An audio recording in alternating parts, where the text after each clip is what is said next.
Warning, this is not an entirely positive review, in fact is full of a lot of criticism. Remember that you bronies promised to love and tolerate.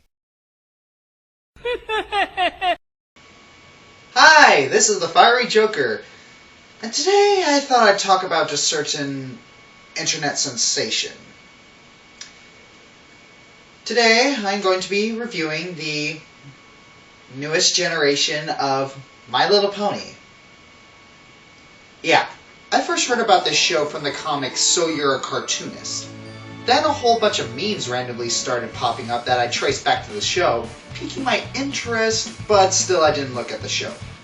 Then I saw the Starscream vs. Rainbow Dash episode of Death Battle. As it showed scenes from the cartoon, I noticed the major shift in art style, and the fact that Death Battle used freaking logic to prove that a pony can beat a giant alien robot.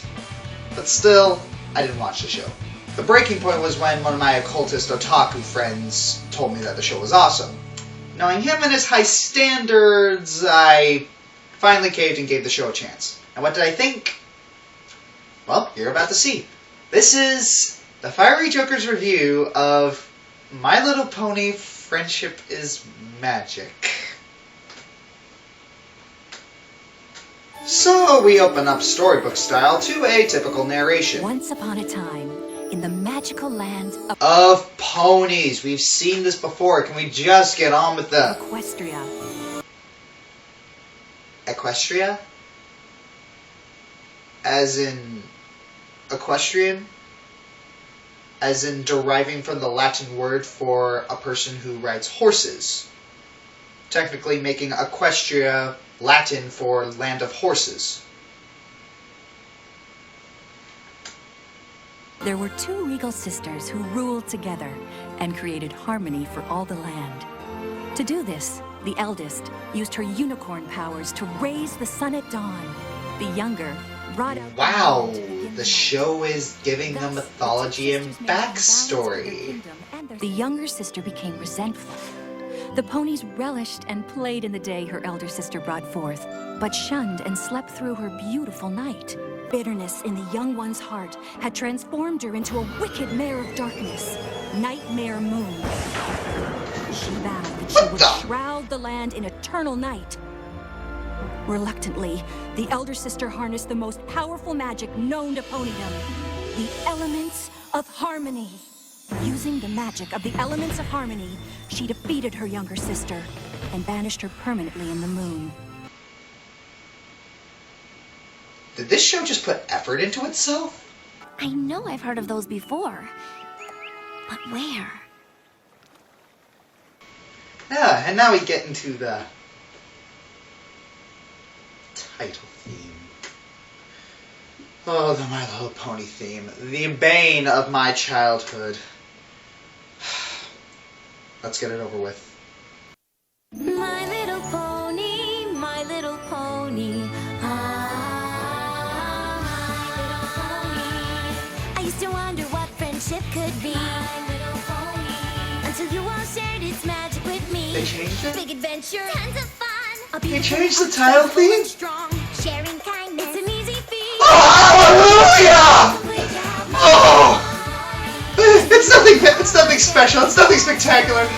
But they changed it! Yes! So we get to our main character, Twilight Sparkle, voiced by Tara Strong. Oh, sorry girls. I got a lot of studying to catch up on. Does that pony do anything except study? Okay. Bookworm, antisocial, Tara Strong. It's Maka. It's freaking Maka. Don't deny it, it's Maka from Soul Eater. Anyways. We see that Maka, I mean Twilight Sparkle, has seen the signs leading to Nightmare Moon's eventual return. Legend has it that on the longest day of the 1000th year, the stars will aid in her escape. And asks her assistant Spike, voiced by Kathy Wesseluck, to send a message to her. Wow, that was some pretty cool anime. I knew she would want to take immediate action. Wow, that would get pretty annoying, wouldn't you think? Twilight Sparkle gets rejected and told to go make friends while supervising preps for their deity's party. Make some friends! Aww. Me Maybe the ponies in Ponyville have interesting things to talk about. Come on, Twilight, just try. Well, this should be nice and awkward. Hello?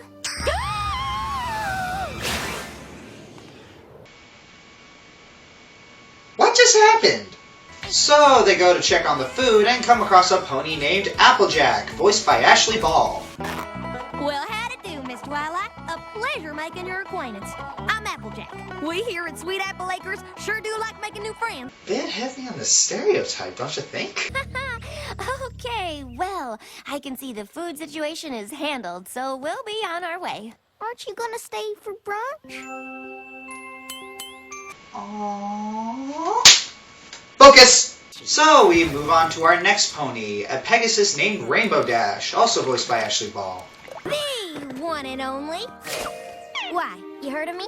I'll do it in a jiffy, just as soon as I'm done practicing. Practicing for what? The Wonderbolts!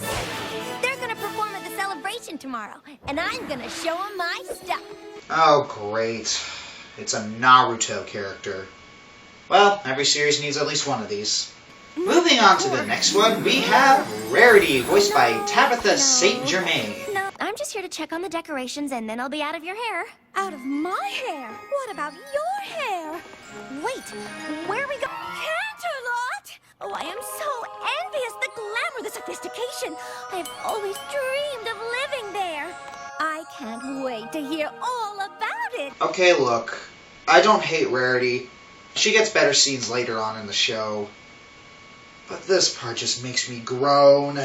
So it appears that Mako wants to get out of that place as much as I do, so let's go. Focus, Casanova. What's next on the list? This is Fluttershy, voiced by Andrea Libman.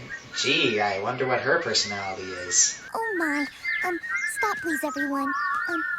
Excuse me, sir. I mean, no offense, but your rhythm is just a teeny tiny bit off. Ugh. What's your name? I'm Fluttershy. Ugh. That's another thing I hate about this show. It periodically remembers that it's a show for little girls. I'm sorry, what was that? My name is Fluttershy. Ugh. I used to be that. Oh, God, it's like looking in a mirror. So, we get to Maka's residence, and we find our final character, Pinkie Pie, also voiced by Andrea Libman. Pinkie Pie, and I threw this party just for you. Were you surprised? Were you? Well, that's silly. What kind of welcome party would this be if it were quiet? I mean, duh. Boring. You see... Well, it seems we've assembled the cast. We've got our bookworm, we've got our sidekick, we've got our shy one, we've got our ethnic representative, we've got our sophisticated OCD, we've got our Naruto, and finally, we have our kook. Alright, before you go crazy on me, this isn't an insult, it's just an observation. In fact, these characters give a refreshing take on the personalities, overused as they are. They're cliched, yes, but not unwelcome. So the party starts and it appears that their princess, is missing. This can't be good. Enter Villain. Nightmare Moon. Man, that is some friggin' cool character design there. Why? Am I not royal enough for you? Don't you know who I am? Well, let's check Peanut 3423's unoriginal villain checklist, shall we? You little fool! Thinking you could defeat me! Does my crown no longer count now that I have been imprisoned for 1,000 years?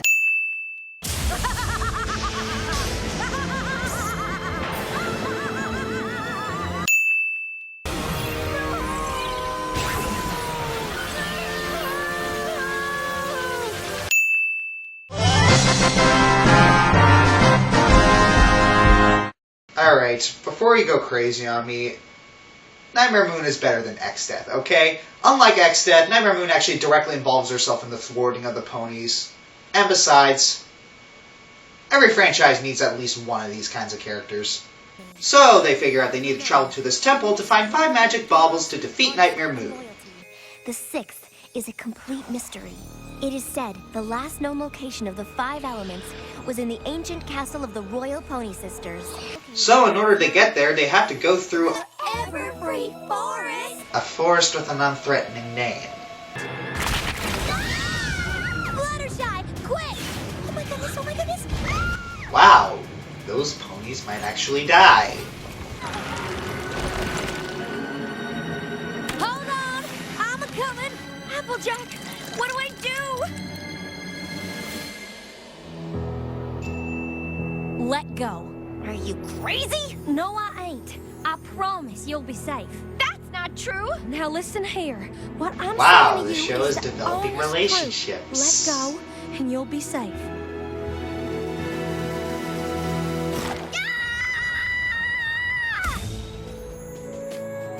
So next we come across A Manticore!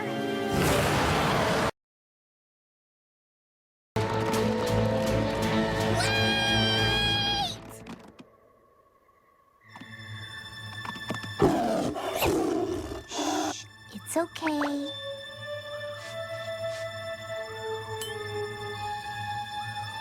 Oh, you poor, poor little baby. Just a second. Fluttershy! Oh, you're just a little old baby kitty, aren't you? presentation. Sometimes we all just need to be shown a little kindness. Okay, so our next obstacle is scary trees.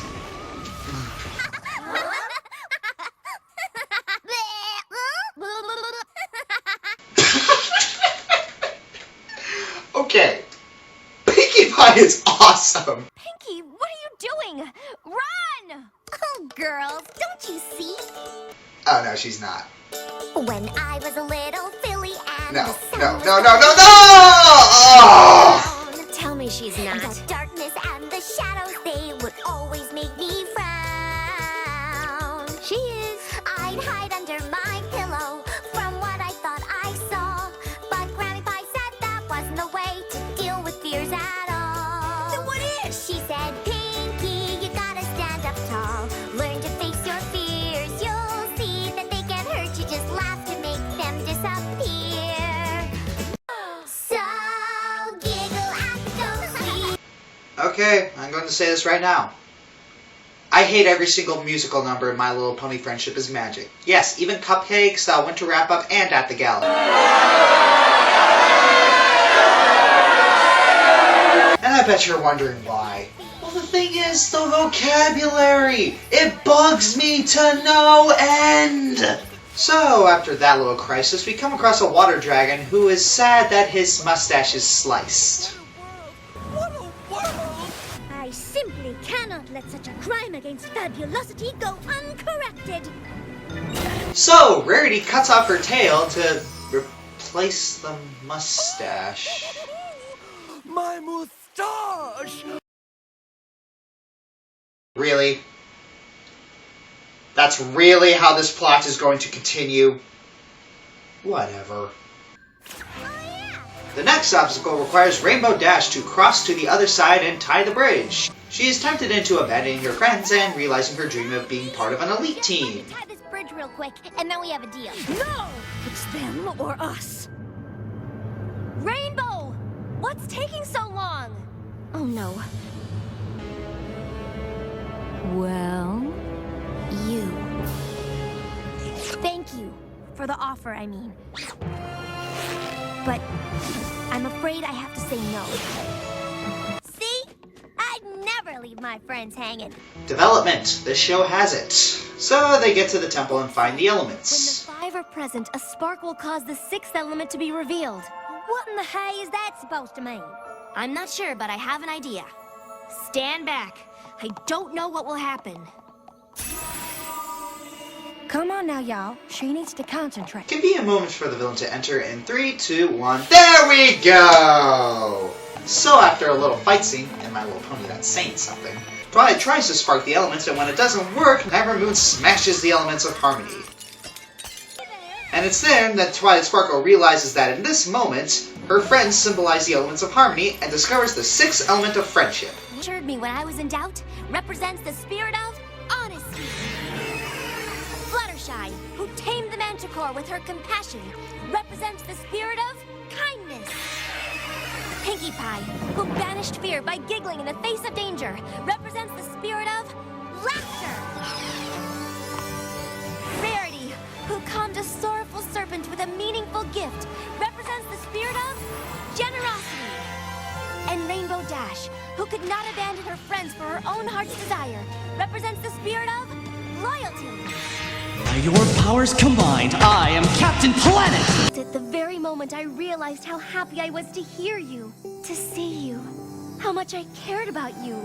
The spark ignited inside me when I realized that you all are my friends. You see, Nightmare Moon, when those elements are ignited by the spark that resides in the heart of us all, it creates the sixth element, the element of magic. You know, this show perplexes me. How is it that it manages to use all of these cliches and yet still manage to feel fresh and unique? But I digress. Fight scene! Taste the rainbow, motherfucker! So the princess appears and reveals she knew all of this was going to happen. I saw the signs of Nightmare Moon's return, and I knew it was you who had the magic inside to defeat her. But you could not unleash it until you let true friendship into your heart. Now that's a meaningful message right there. If Celestia intervened and stopped Nightmare Moon, then Maka wouldn't have made any friends. I noticed that about most of the morals in the show. On the surface, they are the silly life lessons that only apply to the characters, but if you look closer, there's some deeper stuff to it. So they all band together and party, and we end with a closing shot of Maka grouping with her new friends. And that's the first 2 episodes of My Little Pony. Did I like the show? Kinda. I mean, for as many great and shiny moments the show has, there are just as many groan-inducing moments. But I attribute that to the target demographic.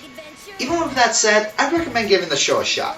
It takes itself seriously, and despite cliches, puts a ton of effort into itself. And even if you don't like the show, the visuals are the best I've seen in a cartoon for a long time. But what really makes the show shine is its subtlety. Seriously, the amount of times you see stuff you didn't see before really add up. As long as it doesn't remember that it has to be a show for little girls.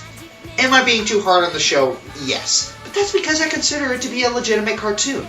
And it's a serious breath of fresh air compared to most cartoons nowadays.